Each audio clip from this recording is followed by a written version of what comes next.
زبور نمبر 39 دکھی آدمی کا اقرار۔ میں نے کہا اپنی راہ کی نگرانی کروں گا تاکہ میری زبان سے خطا نہ ہو۔ جب تک شریر میرے سامنے ہے میں اپنے منہ کو لگام دیے رہوں گا۔ میں گونگا بن کر خاموش رہا اور نیکی کی طرف سے بھی خاموشی اختیار کی، اور میرا غم بڑھ گیا۔ میرا دل اندر ہی اندر جل رہا تھا، سوچتے سوچتے آگ بھڑک اٹھی۔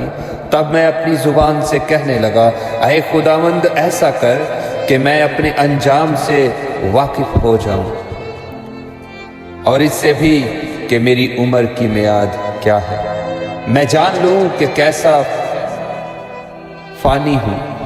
دیکھ تو نے میری عمر بالشت بھر کی رکھی ہے، اور میری زندگی تیرے حضور بے حقیقت ہے۔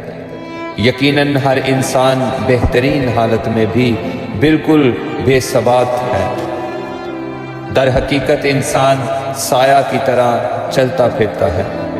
یقیناً وہ فضول گھبراتے ہیں، وہ ذخیرہ کرتا ہے اور یہ نہیں جانتا کہ اسے کون لے گا۔ اے خداوند اب میں کس بات کے لیے ٹھہرا ہوں؟ میری امید تجھ ہی سے ہے۔ مجھ کو میری سب خطاؤں سے رہائی دے، احمقوں کو مجھ پر انگشت نمائی نہ کرنے دے۔ میں گونگا بنا، میں نے منہ نہ کھولا، کیونکہ تو ہی نے یہ کیا ہے۔ مجھ سے اپنی بلا دور کر دے، میں تو تیرے ہاتھ کی مار سے فنا ہوا جاتا ہوں۔